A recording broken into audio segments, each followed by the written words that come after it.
The following is an interview with philosopher Michael Grosso on the topic of miracles. Now, if you like this video, make sure to subscribe and smash that like button and enjoy the interview.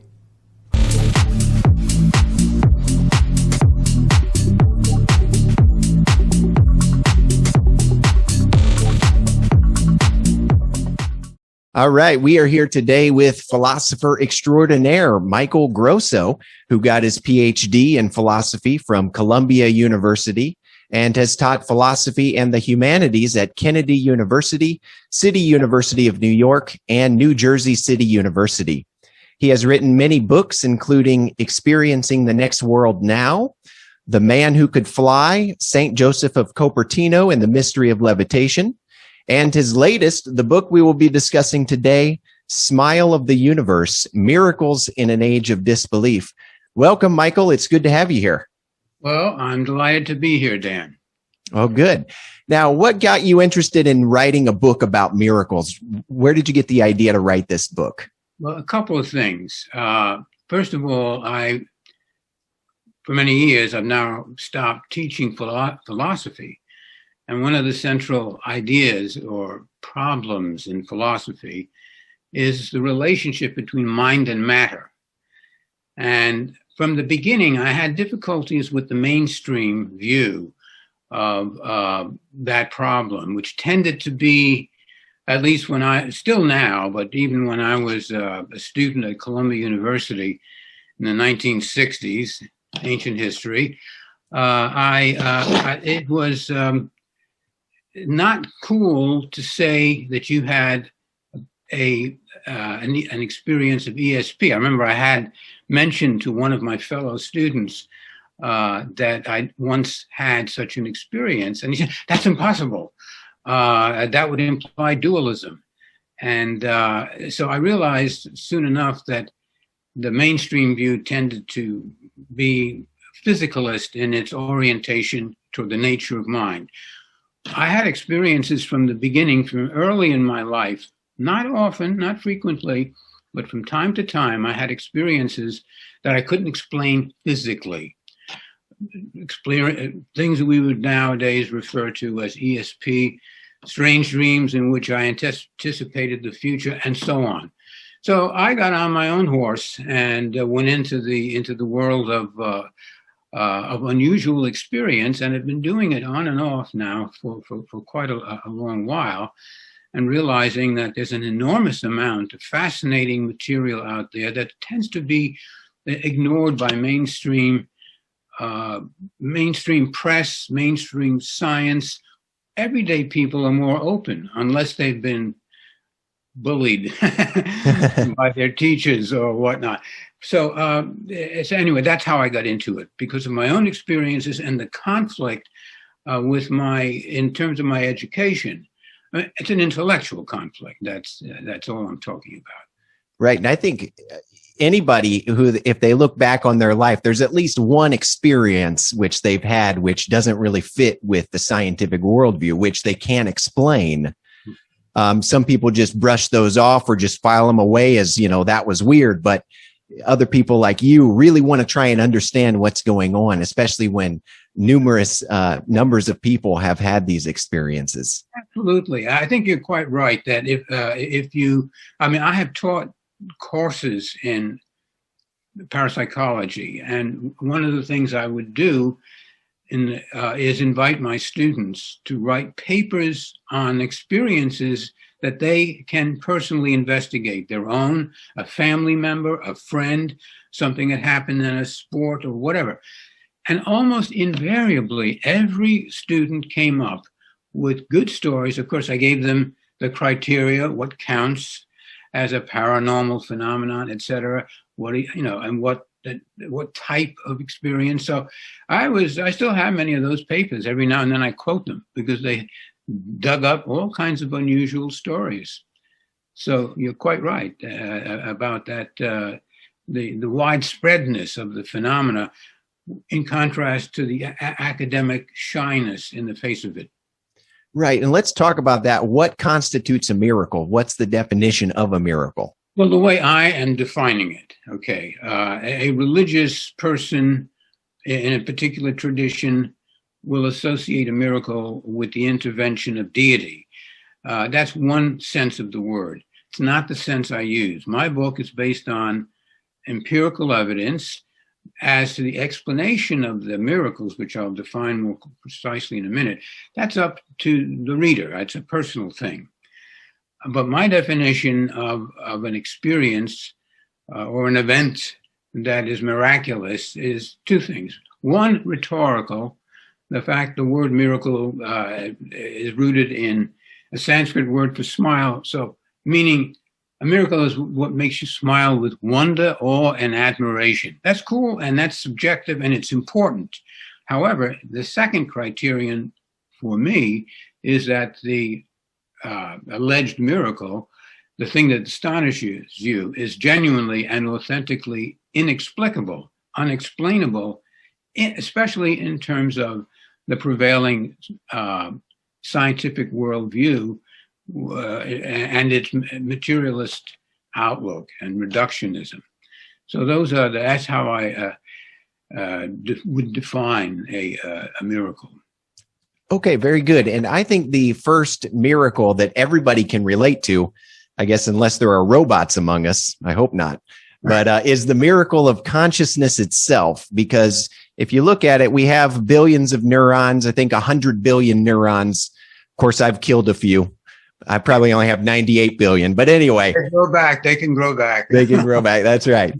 Anyway, we have chemicals and electricity flowing through those neurons. That's the physical basis. But how do we go from chemicals and electricity in the brain to our experience of things like love, our experience of the world around us, seeing it, and the experience of feeling and pain and all these emotions? It seems like there's a disconnect there from the physical basis to the conscious experience. What do you say about that? Absolutely. And what you've just described very nicely is a mystery that even the most diehard materialists admit to today. All the books out there that write about this will quote so-and-so who's a noted reductionist materialist. And they always say when it comes to consciousness, they're clueless, because precisely the gap between the physical reality of the brain, which is visible, tangible, sensible, material object existing in space and time, in contrast to our mental life. Peer into your own self. You have memories, dreams, feelings, ecstasy, horror, you have memories. No one knows how to explain memories, by the way. Now they're saying the whole brain is required for every little memory. But in other words, the qualitative radical difference between the nature of our inner world and our mental life and our bodies and brains is obvious to everybody, should be obvious to everybody. But the hope has been, the materialists keep trying. They show the connections. There are undoubted interactions between our minds and our brains, for sure. But interaction is not the same. Interaction means A and B, two different things interacting. Or as they say, correlation is not identity. It's another neat way of putting it. Right. Very well said. And let's get into some of the miracles in your book. One kind of miracle you talk about in the book is weeping religious statues, most often or typically the Virgin Mary statues that produce tears, sometimes even tears of blood. Now, you said you witnessed this phenomenon yourself, correct?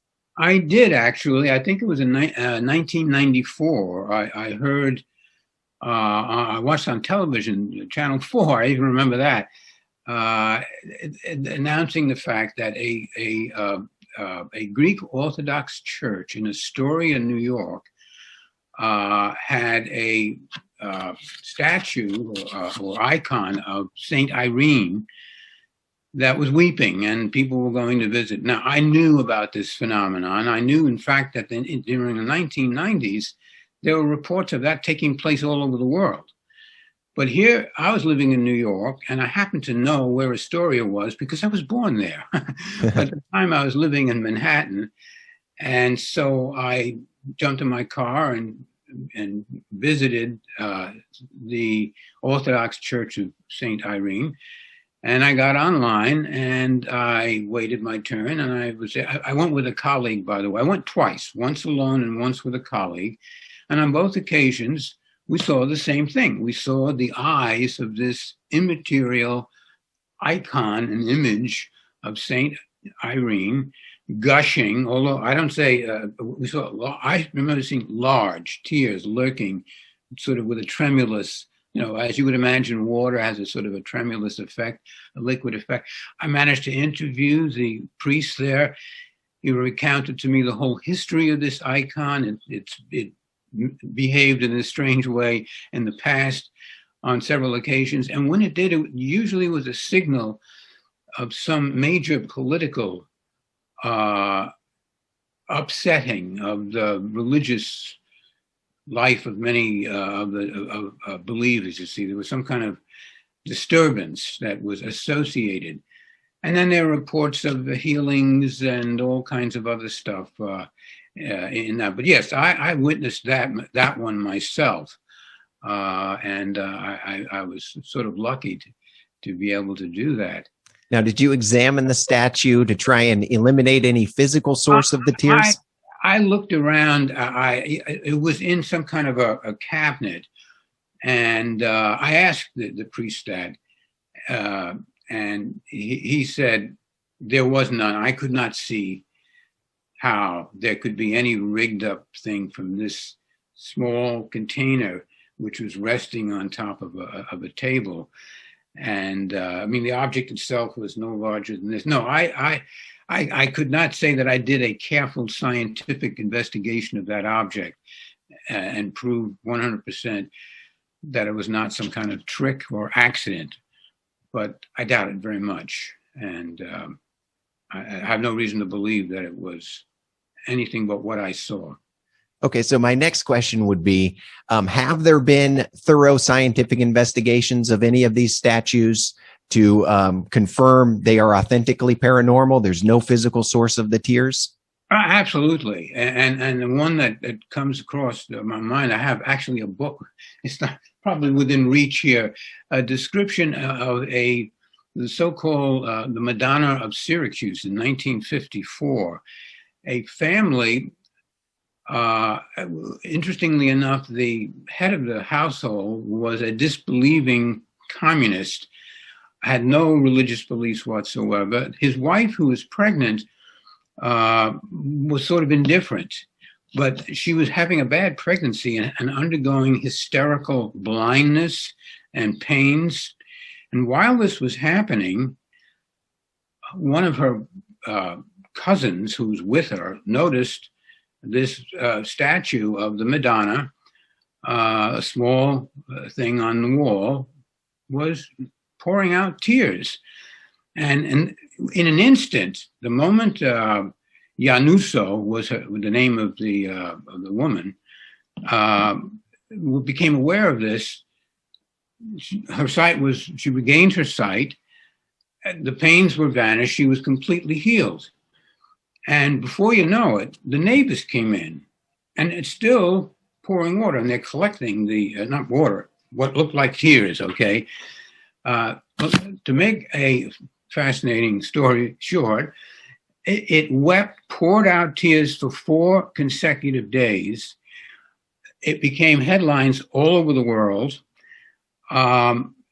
Physicians, doctors, scientists came onto the scene, examined it, and they reported it was equivalent to human tears, and it was chemically identical to human tears. In the end, that they removed the woman's house and they built a cathedral to celebrate this event. This is an interesting part of the sociology of miracles. They often result in changes in architecture and in shrines, which then become focal points for continued, sometimes, as in the case of Lourdes, for ongoing miraculous, in the sense that I'm using the word, phenomena. So that was one case that was quite dramatic, worldwide, well known. No doubt about the fact that this was an authentic inexplicable phenomenon, a replication of human-like tears produced out of an inanimate object. Go figure. It's a challenge. And I will just say this, in the 1990s, I'll just add this point.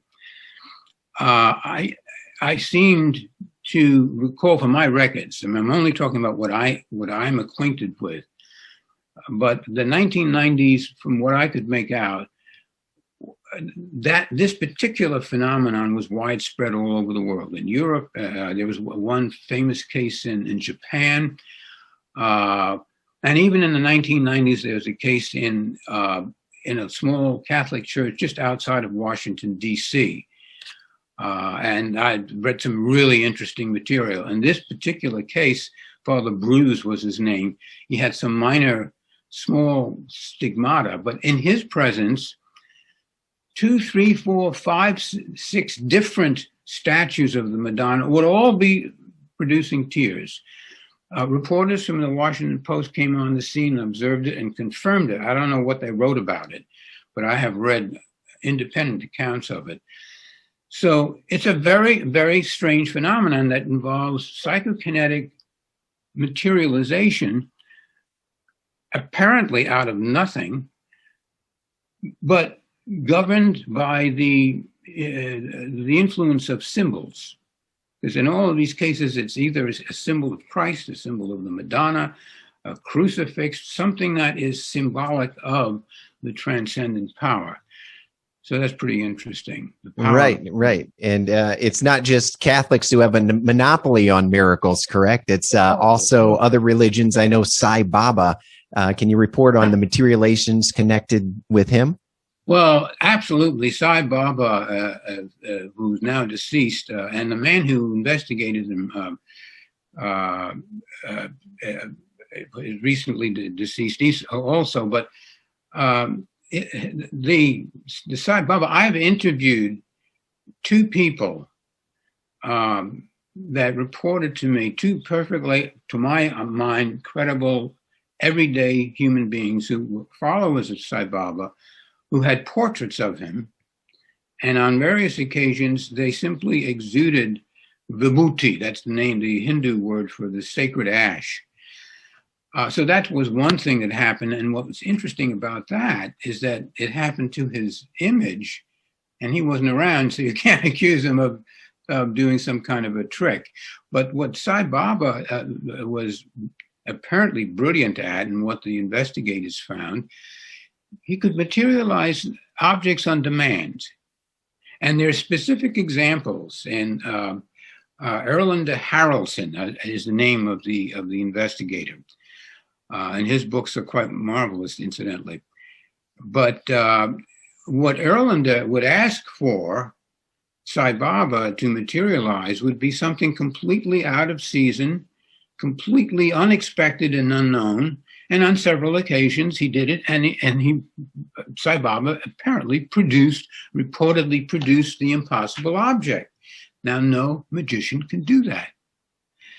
So Sai Baba has been accused of sleight of hand. I don't know if these stories are true. He's also been accused of molesting young men. That may be true, but is not necessarily inconsistent with his paranormal powers. Some paranormalists are saintly, others are just everyday folks, and some on record can be quite nasty and anything but holy. So although in my judgment, the most potent and most marvelous manifestors of the miraculous usually tend to be yogis or shamans or saintly, highly evolved individuals. That's my impression, at any rate. Right. So it's definitely miraculous if he can produce an object that I just tell him on the spot. He had no idea of anticipating. Exactly. Check it out with Erlander's book. I mean, this stuff is incredible. You have to read the context and see the details and make a judgment. The problem is that the reluctance on the part of some people to admit this material is real, which I don't understand. I mean, life is much more interesting with miracles than without them, I would say. But what the resistance is, I don't quite understand. And they won't even look at the evidence. I mean, I know people that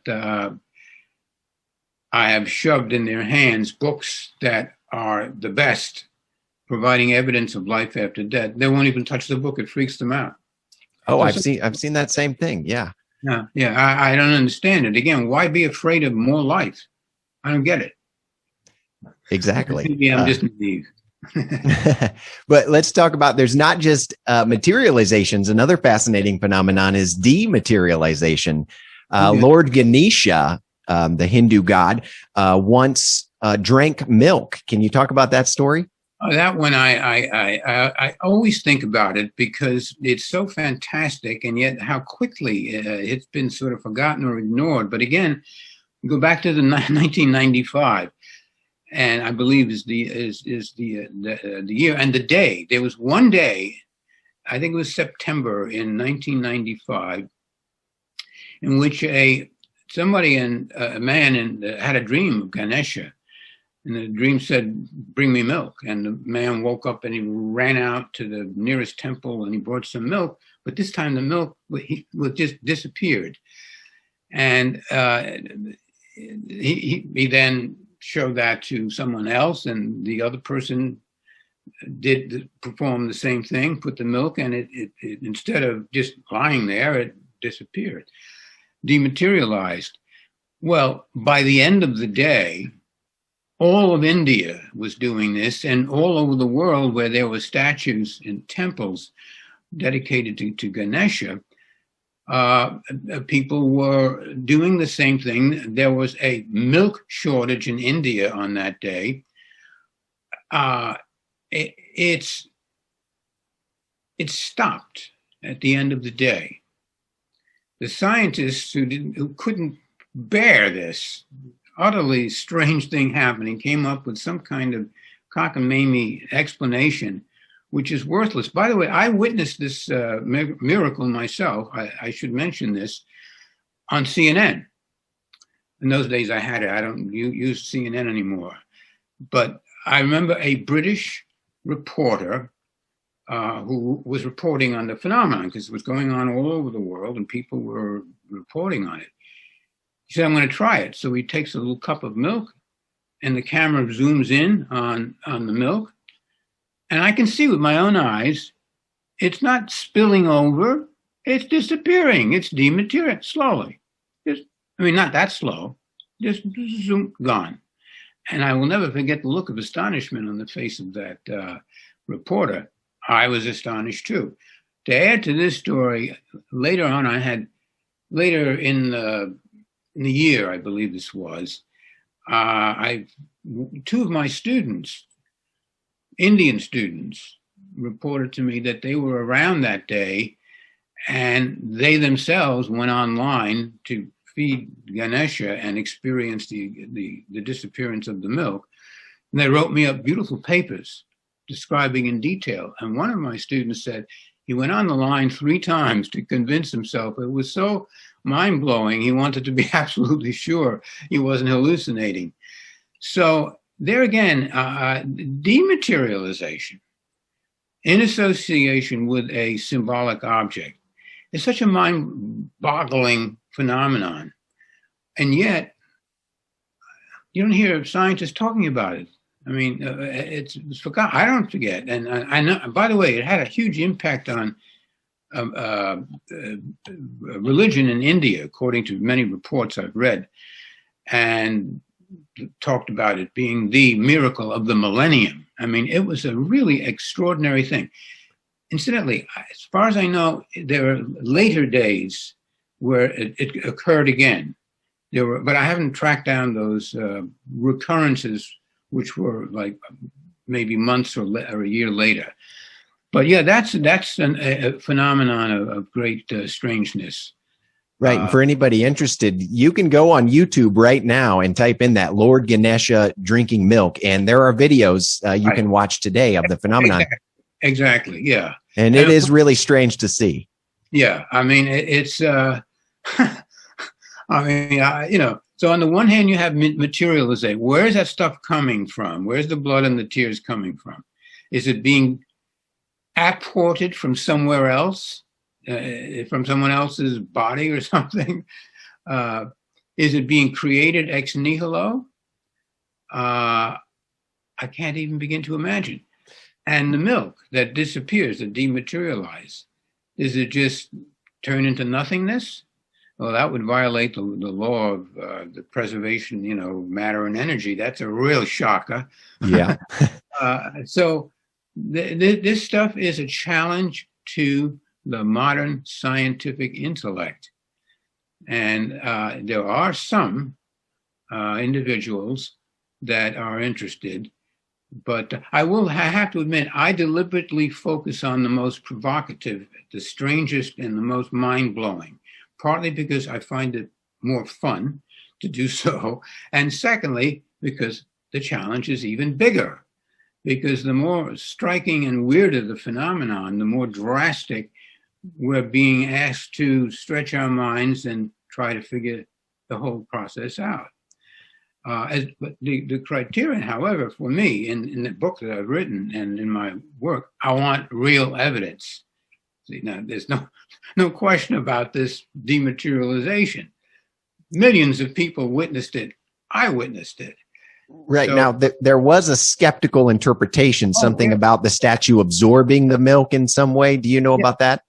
Oh, yeah, but it's meaningless. I mean, I could see that's not what happened. My students described how does it absorb, and what the problem, aside from the inherent absurdity of that attempt to explain the effect, why did it happen only that one day?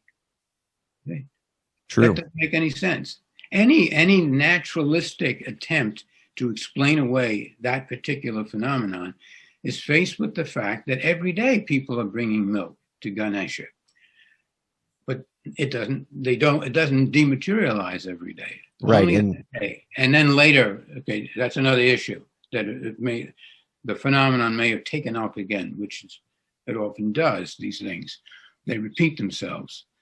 But I at any rate, am convinced of the reality of that particular phenomenon. Right. And besides just it happening for one day, that would have been a hell of a lot of milk to absorb. Right. Exactly. Well, let's see. Another miracle you talk about is the mystic and Saint Joseph of Copertino. Now, this deals with levitation. He had what might be called flights of ecstasy, where crowds would see him levitating, sometimes flying over their heads. How good is the evidence that he actually levitated? Good question. The evidence is absolutely compelling. If a person levitates let's say in a dark, mediumistic room, and they say, "Oh, I saw him go up in the air." The dark, it's an emotional thing, and you're expecting it to happen. There's ambiguity. But in the case of Joseph, first of all, it happened to him only in broad daylight and was unpredictable. Anything that would set him off into a highly spiritual, ecstatic state of mind could cause him to rise a little bit and hover in the air from inches for 15, 20 minutes, half an hour, go up maybe 3 feet. Other times he'd go very high over people's heads. Once he landed on a tree, just like a bird, and is hovering on a tree. But these things happened in broad daylight in front of anybody that was around. There were the Vatican archives altogether from the different parts of Italy where these were recorded has roughly 150 sworn testimonies by different people, including a pope, artists, craftsmen, everyday people, all kinds of people. However, the 150 sworn written testimonies, which asserted that they witnessed him in the air, is a fraction of the people who actually must have seen him in the course of a career of 35 years as a priest, where he was famous for this. People came from all over Europe and Italy just to witness, not just his psychic phenomena, but because he was a notoriously holy man. And there was something radiant and amazing about him spiritually. And he was a healer and a prophet. He knew what was going on, what was coming. He was annoyingly telepathic. There's funny stories of his fellow monks saying, hey, he's off, because whenever you were around Joseph, and if you were thinking the wrong thought, he'd catch you out. He'd say, you're supposed to be praying and you're thinking of dinner. Stuff like that. And so his superiors actually ended up by scolding him and saying, leave us alone. Be a little more, what is the word, indirect in the way you try to correct us, or something like that. And so he didn't. After that, he would, instead of exposing your thoughts, he would say, you should be aiming for the good more closely, or something more civil than a raw exposure of your inner mental wanderings. Interesting story. Right. So before a levitation, he must be getting into an altered state of consciousness, correct? Like he's deep in prayer, or something sets him off. Absolutely. Absolutely.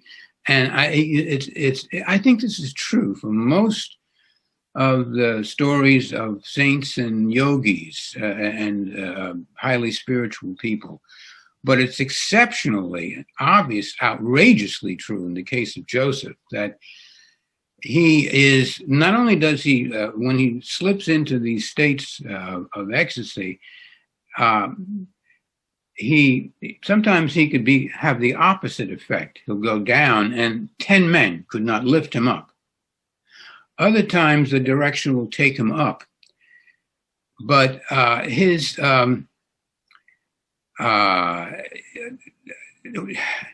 me see, how shall I describe this? The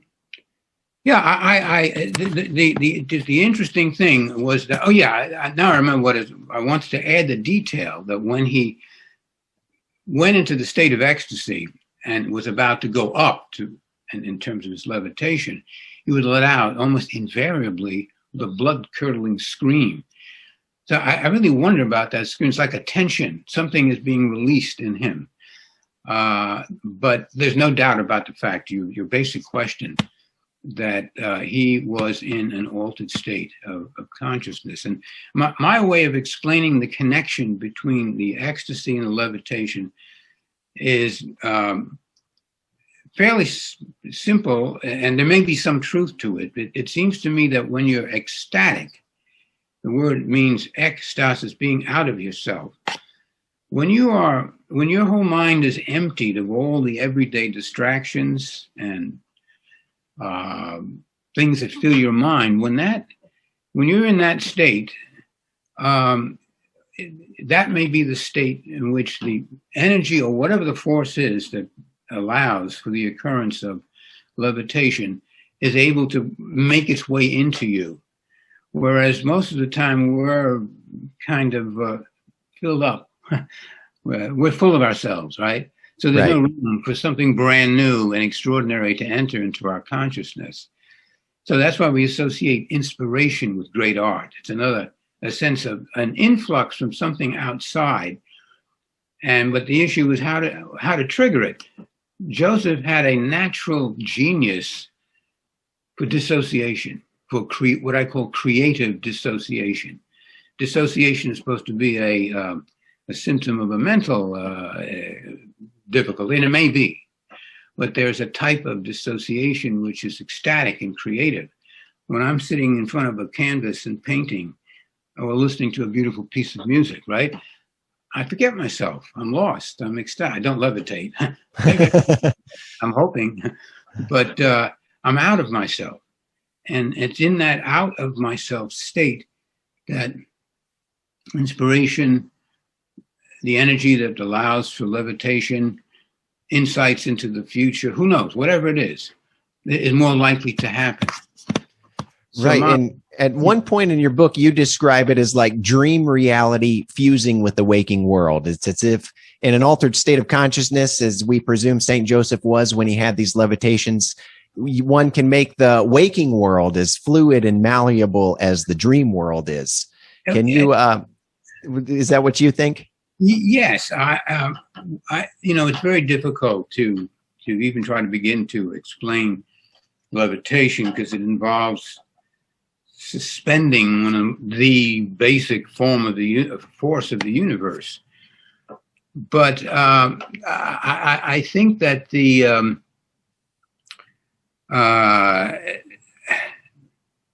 I'm sorry, what was the question again? The last point I went off for a split second. Well, yeah, dream reality fusing with waking reality. It's like in a dream, we can fly, we can change things around us, we can do all these miraculous things. It's kind of like taking that world and bringing it into reality. That's what it seems like to me, because a normal person can dream that he's flying, right? I have had flying dreams. Anything, as you say, can happen in a dream. Now, it is conceivable to me, and there are some writers about hyperspace who talk about, who write on the phenomenon of hyperspace, argue that the dream is a space.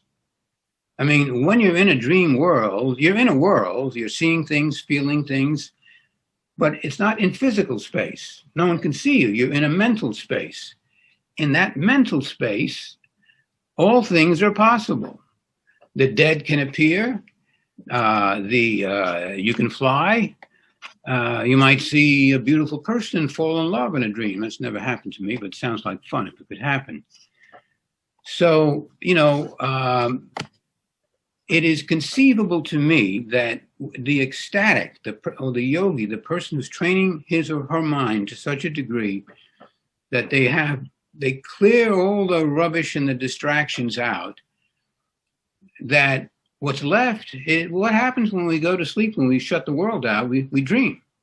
So it is conceivable to me that the space that we dream in could temporarily occupy our mental life while we're fully awake, and somehow the two spaces being compacted, one might actually levitate. So I try to explain that as a possibility, and it's something I want to explore with some physicists I know who are sympathetic to the reality of the phenomenon and think that perhaps with the new physics or concepts of hyperspace, concepts of quantum mechanics, we might be able to get a handle on understanding this strange phenomenon.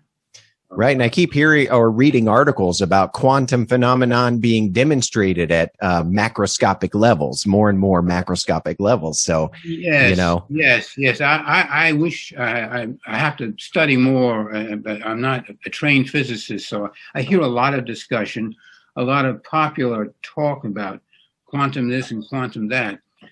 But there's definitely something very strange about the quantum world that is mysterious and puzzling, and the quantum scientists who discovered quantum physics knew that. There was something shockingly strange about the physical universe after all.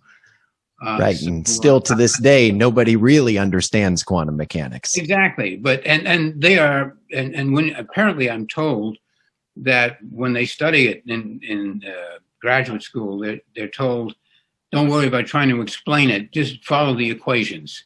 Master the equations. Don't ponder the mysteries involved in the nature of quantum mechanics, which I think only the unimaginative robotic students are going to follow completely. Exactly. So, when you study the paranormal and materializations, like in the seance room, and there's poltergeist phenomenon where there's materializations and dematerializations. I mean, when you study this stuff, it really does make you think that just like in the dream world, in this world, anything seems to be possible. There are so many reports of these types of phenomenon happening. Well, I agree. And we do spend a significant part of our lives in dream space every night.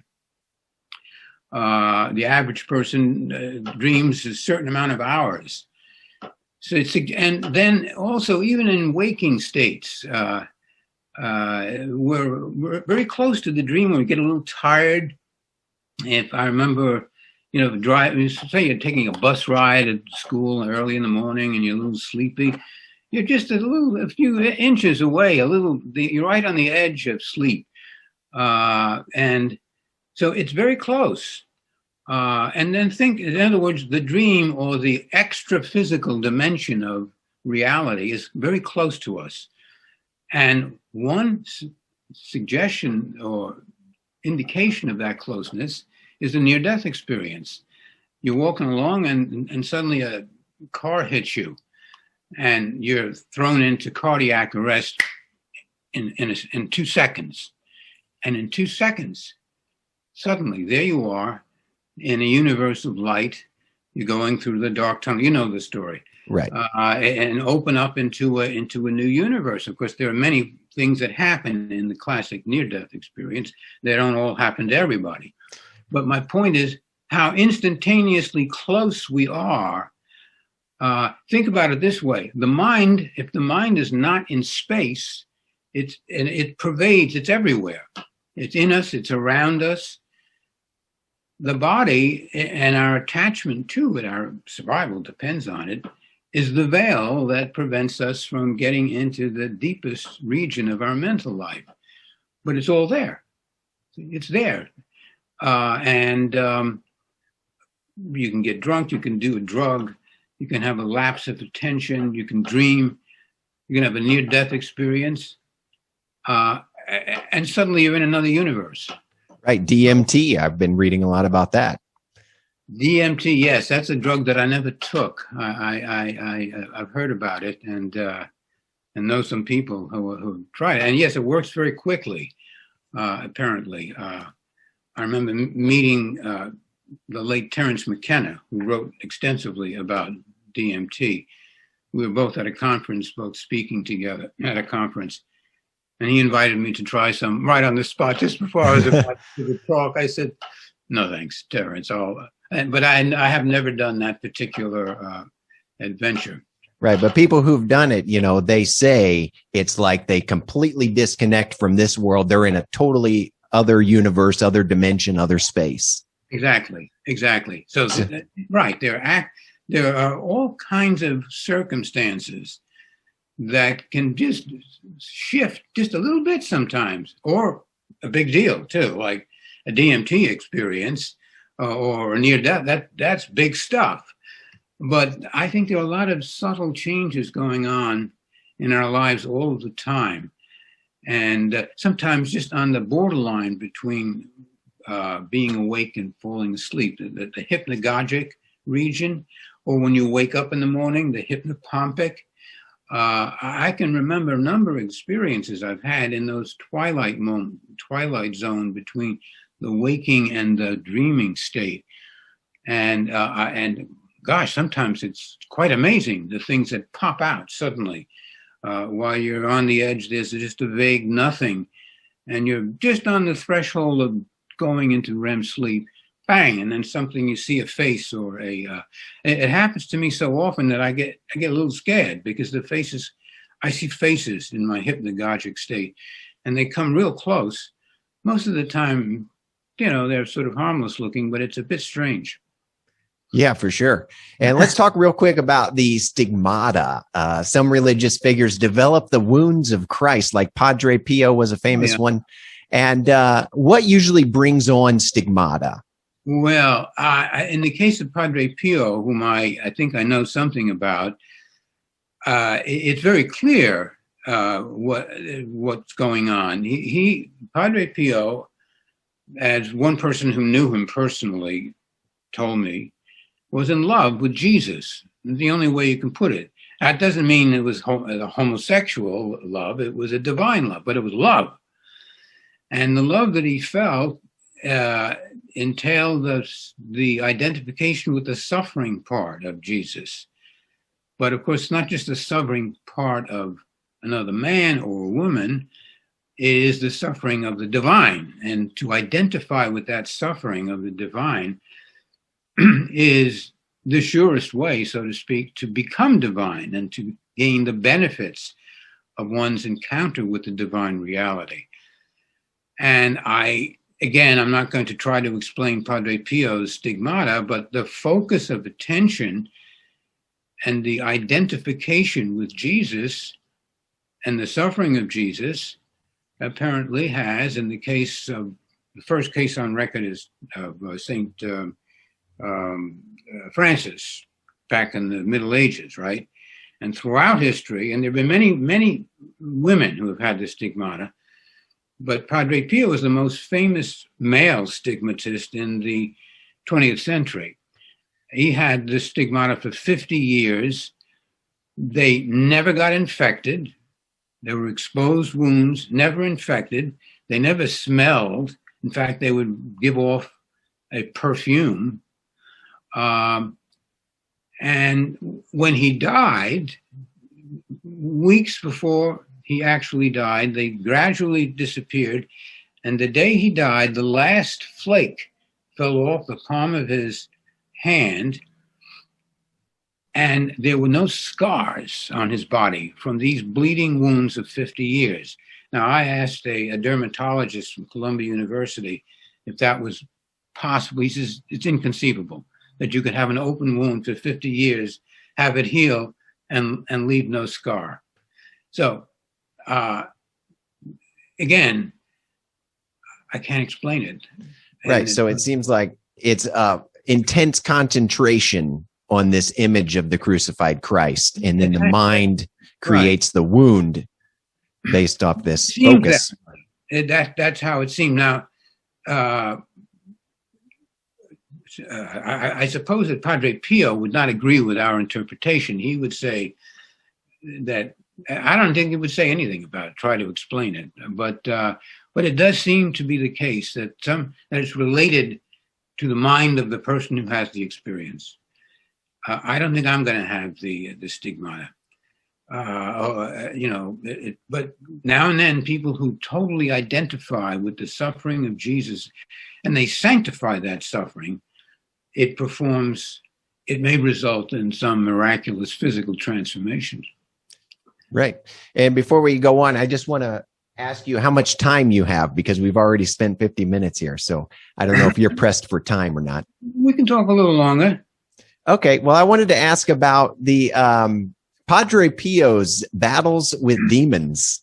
You said on one occasion, the iron bars in his cell were found twisted out of shape after a night of battling with perceived demonic forces. And he would often be covered with bruises on his face after battling these invisible forces.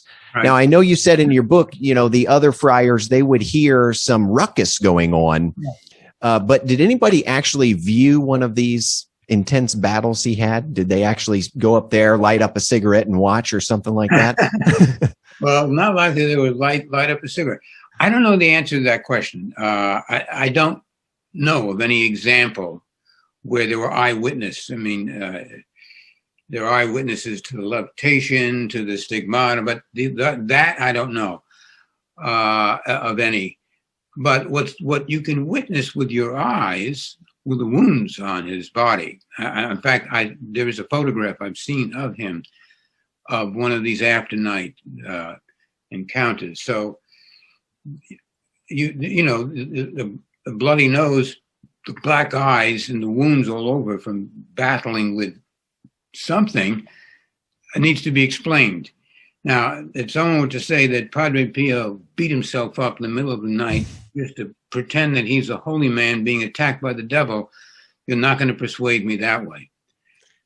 On the other hand, is it conceivable that he psychosomatically conjured up from his own subliminal mind forces that to prove to himself, perhaps, that he was indeed suffering authentically? You could strain it, because what the body can do under suggestion, autosuggestion, is quite amazing. Right. If you can produce stigmata mentally, then you could produce bruises on your face and feelings of being attacked, I presume. Yes, I think that you could conceivably make that argument. I don't know how, again, to account for this vivid perception of an external agent that's doing it to him. Is it because he's deeply believing in these diabolic agencies and therefore creates them with the intensity of his imagination? That could be. On the other hand, there are authentic stories, and I'm not an expert, deep explorer of this phenomenon of possession of external diabolic agents. I mean, there are stories. There are not many.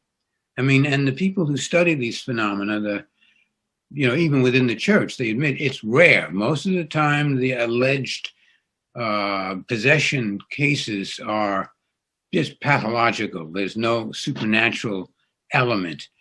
But there are instances that have been reported where it does seem like a supernatural or paranormal element is involved,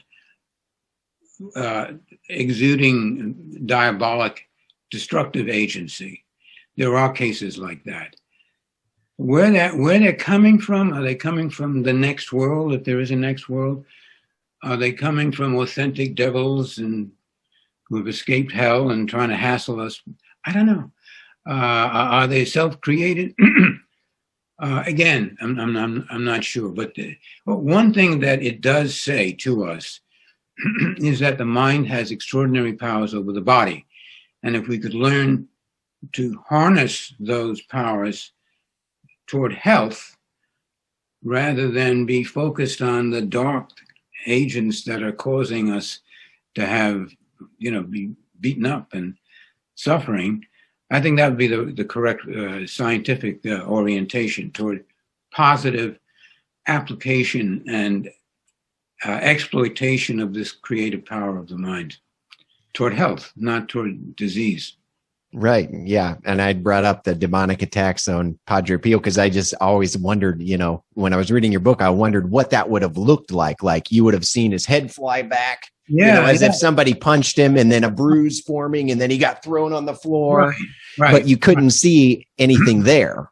It's probably, I'm guessing. Yeah. No. And so, it's look like everything else in this area. There's some bright, clear evidence stuff, and then there are lots of mysteries and puzzles and unanswered questions. So we can handle the uncertainty, right? Right.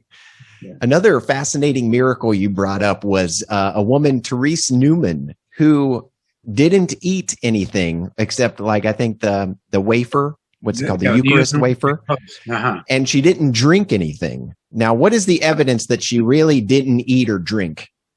Well, she was definitely known.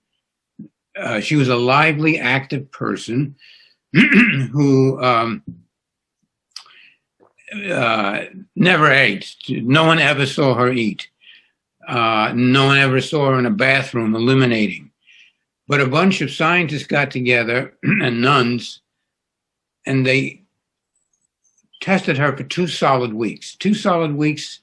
Several people were watching her every minute to make sure that she never drank, ate, or I think she was probably allowed to take that one wafer each day. And for 2 solid weeks, she passed the test. There was no evidence whatsoever. And this was 24 hours a day, right? Always being observed. Oh, of course. Yeah, that's the whole idea. And she was in no way, she drank, ate, and eliminated zilch for 2 solid weeks and remained in perfect health. The other thing about her story that's so interesting is that she was not a recluse. She liked to hang out with people, so she was visible all the time in public. Nobody ever saw her eat or drink. So what was her explanation? How did she describe this? Why didn't she need to eat or drink? Because the divine was feeding her. If you believe in the divine, you can believe in anything. Right. And I think that story really shows us the power of belief. And wasn't it Jesus who said you could move mountains if you believe and do not doubt? Absolutely. But the word for belief, if I may add something, Dan, to your point, which I agree with, the word belief in Greek is not belief. The translation, the word is pistis, and it means trust. And trust is a little different from belief, because belief is like abstract, right? But if I trust, it's a feeling, it's an expectation, an optimistic, hopeful attitude that verging on that you're going to create it, you see. So again, people can have that intense belief and nothing happens. But it does seem to be one of the variables involved in the production of these extraordinary phenomena. So yeah, that was a very good point that you made. It's an incredible illustration. But on the other hand, I'm not sure if I decided tomorrow that I believe in any of being possible, how long I would last. Right. I think most of us too, we can try to convince ourselves that we believe. You know, if I wanted to move a mountain, for instance, I could tell myself, listen, I've read about miracles. I know all these things are possible. I believe Jesus was true when he said that. I believe I can do it. Mountain, move. Mm-hmm. And it's not going to happen though, because I know deep down, I've been too conditioned by society, by my schooling, by my experience, and I'm going to doubt. I'm not really going to trust that that's going to happen. Right, right. And the doubt is the deadly enemy of this attunement to the creative spirit, they doubt. If the sun and moon should doubt, said William Blake, they'd immediately go out. Clever way of putting it, right? Yeah, indeed. And we could talk about miraculous healings, but let's skip over a little bit and talk about manipulating the external world. So we obviously we can control our bodies. People have spontaneous remissions and miraculous healings, but also there have been times where holy men or shamans have either summoned or stopped rain. Oh, yeah. Tell us about the case of Gunsang Rinzing and how he stopped a rainstorm so that a festival could take place. Yeah, well, I read this account of this monk who stopped a rainstorm. Excuse me. If you need to get some water, go ahead. I have, yes, I do. The allergies in where I live are pretty bad.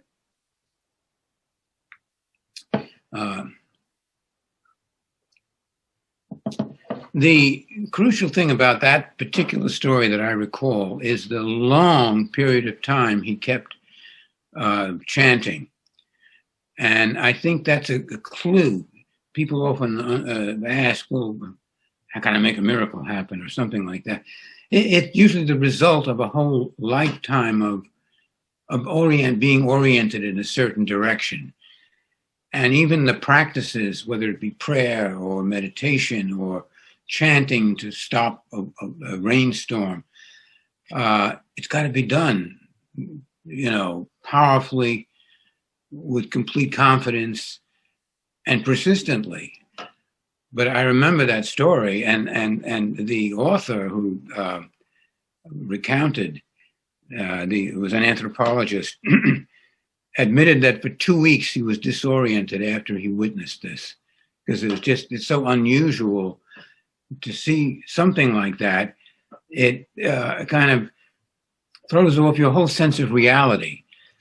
And right. Do I remember correctly that it was like just the one area around him that was cut off from rain, and the surrounding area beyond that was still raining? Exactly. Yeah, exactly. That was the case. And so, yeah, there are stories of Padre Pio, by the way, and Joseph of Copertino.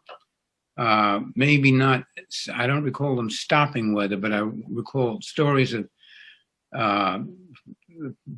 Padre Giuseppe going through rainstorms and emerging perfectly dry, stuff like that, totally counter what you would expect in a normal situation. So yeah, lots of strange, and then the death of some famous Tibetan yogis are often associated with rainbows in the sky, which is a fascinating phenomenon. I haven't seen too many cases of that, but the cases I have seen are pretty impressive. So the type of miraculous phenomenon is mediated by the culture. So the crucifixion of Jesus leads to the stigmata. Although I think there are reports of stigmata in other religions, by the way, because there are other ways you can inflict pain on people, and many victims, holy victims, have been speared, beaten, crucified, various ways, and followers then want to tend to replicate those wounds. The psychokinetic imagination is quite inventive and very elastic. I think it adapts to what it needs to do in the context. So the ancient Greek Dionysian dance cults, for example, the women who were involved in those cults could dance up mountains all night. They were inexhaustible. And they were in the state of ecstasy, thanks to the flute and the drum that kept them going, the Dionysian beat. And they would climb up mountains all night long, dancing, ripping trees out of the ground, having supernormal strength. They're not themselves. There's something that's taking over, and they're putting everything into. They're eliminating everything of their normal selves and investing themselves completely in this other reality, whatever it may be. And that's how you get the incredible results. Right. So it seems like there's this deeper self within all of us that is capable of extraordinary things if we can just tap into it. Now, you have the theory of mind at large. Can you tell us what the theory of mind at large is and how each of us relates to it? Well, okay, I'll try to say that. I mean, mind at large is a term used by Aldous Huxley, the writer, and it's simply a kind of neutral term to describe what in religions we call God, the great mind, the angel, the oversoul. It's sort of a more neutral way of describing about the greater mind, the creative, the divine mind. So one can argue that each of us is connected to we know from Freud and Jung about the unconscious, but the unconscious is deeper than Freud imagined, and deeper and more extensive and more creative than even Jung imagined it. There are lots of evidence and people that you can study to see that, particularly Frederick Myers, great English psychologist. So increasingly, the more we compare the various things that people can do, we're led to infer that those powers, which are mysterious and seem to come out of nowhere, are latent in the human being. That's the only reliable clue to where the stuff is coming from, because when so-and-so is in that room, something happens, strange, right? Something appears. There's a music from nowhere or whatever it is. So I think increasingly today, a minority, but may become the majority eventually, are beginning to understand that our minds are much bigger, deeper, wider, and more creative than we ever imagined. In fact, that we are the belief of many people. I'm not the only writer who's exploring the idea of one mind, one great mind. And I think that what might be happening is a kind of evolution of religion. The more the psychology and the parapsychology and the consciousness studies of scientists enlighten us about the nature of the mind, the more we're going to perhaps learn to see that what we have called all of the agencies outside of ourselves may also, in a sense, be inside of ourselves. But I don't want to overstate that. I don't want to reduce it to sort of mere subjectivity, because if my understanding of mind at large, the greater mind, is correct, it's not something out there. It's out and in, up and down. It's everywhere. It pervades our natural world. And that's why it seems to me the possibilities of accessing it are endless. The circumstances that might change, opportunities that might present themselves, especially if you're drawing upon a traditional belief system like yoga or Christian mysticism or the native Indian, which is one of my favorites, vision quest. Or Tibetan styles of meditation, highly evolved. So you have traditions, but it often happens that people simply discover things accidentally. There's this wonderful phenomenon, it's called the third man. People that get lost, there are wonderful studies of this phenomenon, totally lost in places where there's no hope whatsoever. They'll suddenly, someone will appear and say, go this way, and give them a little hint, or they'll feel a tap on the back of their head to go in a certain direction. Right. And John Geiger wrote the book, The Third Man Factor. The Third Man Factor, exactly. That's an amazingly interesting book. But what does that tell us? Again, it says that there's something that pervades, even out in the wilderness, right? And it's obviously coming through and out of ourselves in some sense. But yes, the possibilities of connecting with the greater mind they could be anywhere from accidental to deliberate. The most traditional way is just talk, prayer. Then the more organized way involves meditation, where there's a focus. There are physical procedures to gain access to mind at large, like fasting. Why fasting? Well, fasting sort of weakens you physically, tones you down. It thins you out, as it were, the boundaries separating you. Stillness, just the stillness. I've been reading about Native American styles of waiting for the vision. And again, they're told, just be very still and listen carefully.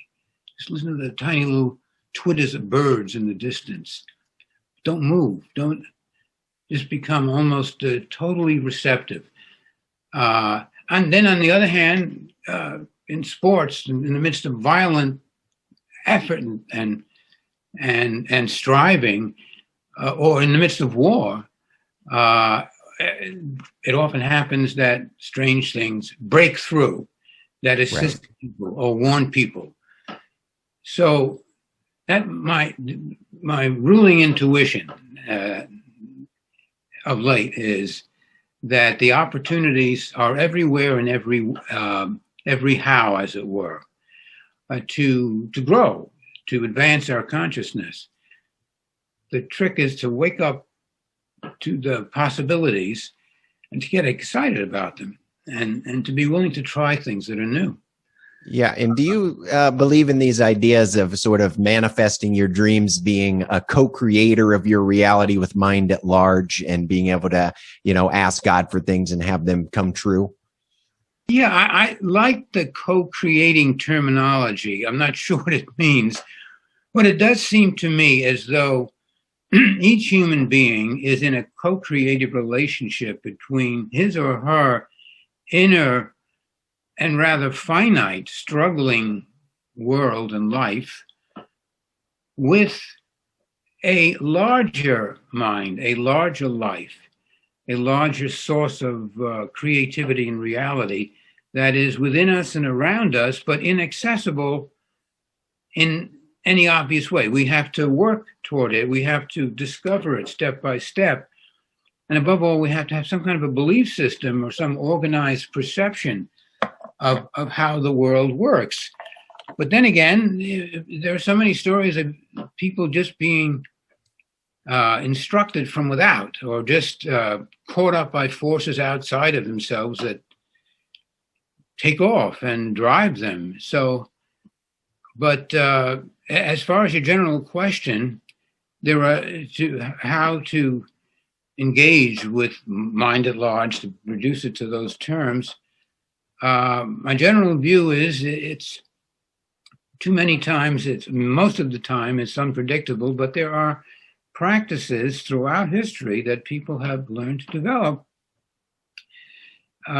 Meditation, prayer, fasting, wandering through nature, art, music, all these are pathways to a deeper life. Yeah, so it seems to me like one way would be imagination. Like holding a strong image in your mind. Like we talked about the stigmata. That's one possible reason that could occur, is this holding a strong image in your mind and thinking about it a lot can maybe manifest it, or cutting your connection down with this reality, like fasting. You're not eating food, you're not being grounded, you're sort of losing your connection a little bit, or through meditation, trying to cut out all other stimuli and kind of break down the connection with this world so you tap into something deeper. You said it very well. And my view is that we're entering a period of history where we're going to learn more and more about our inner potentials. And there will be groups and schools of thought and modes of approach. But I think that the signal of the new age, as it were, is that each of us has to find our own path. I don't mean as in totally solitary way, because we can dialogue, we can share our views, but I think we're past, at least I am, and many others, I believe, I hope, are past the idea that a kind of fundamentalist authoritarianism associated with any spiritual tradition. All the great spiritual traditions are open, not dogmatic, not punishing. If you're going to punish, you punish yourself through self-discipline. That's something else. And people do that and often benefit from it. But my sense of what the future is going to be more flexible, sort of. When we practice art today or music, we don't say there's one way to make music or one way to make art. There are many ways, many traditions, and it's perfectly cool to each of us find our own way. And it may be that we need to join up with a group or even a society, traditional practices. But that should be our choice. And what the result of my research is to simply say there's something there.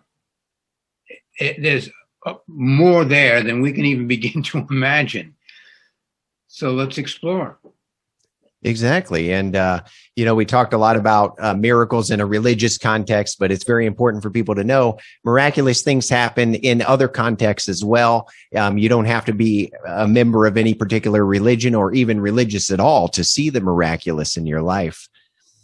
Absolutely. I think that's one of the my aims in this book. And I think as my conclusion at the very end, whether I wrote it down or I just imagined that I wrote it down, was something to the effect that every human being is a miracle. And the adventure of your life is to live out your miraculous nature, whatever it is that you discover in yourself as you go along. So that would be my concluding thought on this. Okay, so we'll wrap it up here. Anything else you want to say about how people can make the miraculous happen in your life, in their lives? Fall in love with something. It doesn't have to be another person, but I believe that love, whatever it is that we do love, it could be a cause, it could be an art form, it could be people, it could be your family, it could be a person, but whatever it is that you love has the power to take you out of yourself. And the purer the love, the purer the outing of yourself, and the greater, I believe, the happiness and the likelihood of some of these marvelous things that we're talking about happening.